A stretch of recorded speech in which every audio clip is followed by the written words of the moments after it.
Okay, hi semua, welcome back to my channel. Welcome back, guys. Welcome back to my channel. So, you with me now, Wani Roslin.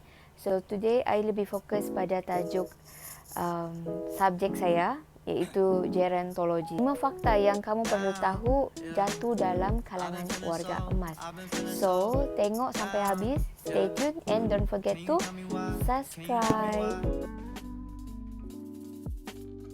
Yang pertama sekali kita kena tahu apa itu definisi jatuh. Bukan jatuh cinta, bukan juga jatuh bangun, tapi adalah jatuh sah. Definisi jatuh adalah tiba-tiba, sudden.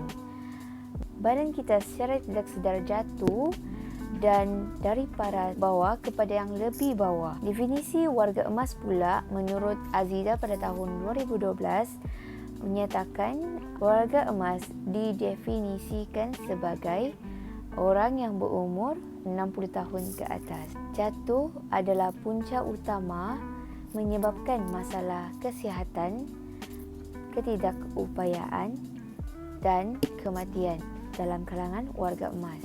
Lebih daripada 1/3 warga emas yang tinggal di komuniti jatuh setiap tahun. Dan wanita lebih ramai cenderung untuk jatuh berbanding lelaki dalam kalangan warga emas. Kedua, faktor-faktor utama yang menyebabkan jatuh dalam kalangan warga emas terbahagi kepada dua bahagian.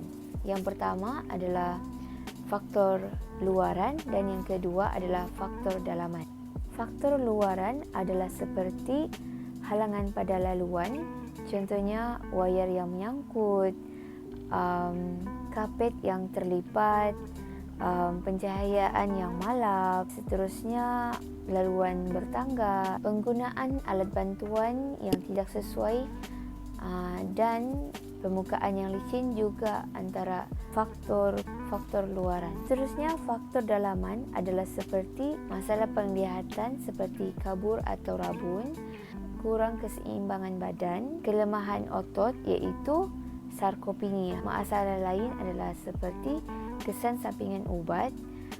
Contohnya bila warga emas makan ubat untuk merawat anxiety, so kesan sampingan ubatnya akan menyebabkan mempunyai masalah pergerakan. Pergerakan akan lambat, memori pun akan kurang dan cepat pening. Masalah perubatan juga adalah seperti stroke, Parkinson disease, ada juga arthritis. Ketiga, komplikasi. Komplikasi ini adalah kesan. So, kesan apabila warga emas jatuh, yang pertama sekali dia akan mempunyai kecederaan pada tulang.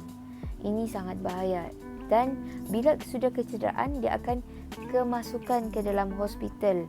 Dan bila dia masuk dalam hospital, mesti dia akan ada masalah psikologi seperti rasa tidak berguna, rasa rendah diri, bergantung pada orang lain dan pengasingan sosial, kurang berkeyakinan diri dan juga yang paling teruk adalah kemurungan. Apabila pesakit masuk dalam hospital, bila pesakit warga emas masuk dalam hospital akan mengakibatkan keadaan tidak dapat bergerak atau nama lain bedbound ataupun bedridden. So bila bedridden, pesakit akan cenderung mendapat kudis tekanan iaitu pressure ulcer. So pressure ulcer ni, kudis tekanan ini adalah sangat bahaya yang akan menyebabkan luka yang terlalu dalam. Apalagi yang paling teruk bila pesakit adalah diabetik. Keempat, kita akan fokus pada pencegahan. So pencegahan yang pertama adalah mengamalkan gaya hidup yang sihat. So maksudnya sini kenalah exercise.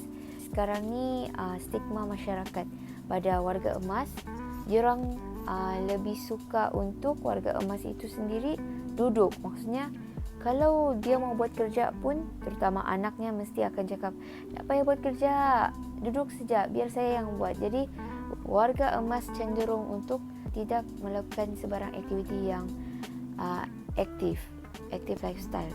Seterusnya, gunakan alat bantuan yang bersesuaian.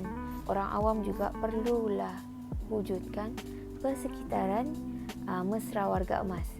Kalau boleh, tingkatkan ciri-ciri keselamatan dan elakkan daripada bergerak dengan laju. Yang terakhir, penjagaan kaki dan pemilihan kasut yang bersesuaian. Kelima, yang terakhir, rawatan untuk jatuh dalam kalangan warga emas. Yang pertama sekali, modifikasi dalam rumah sendiri. Maksudnya sini modified, contohnya pasang tikar getah dalam bilik mandi, ataupun lebih senang lagi, elakkan ada halangan di laluan.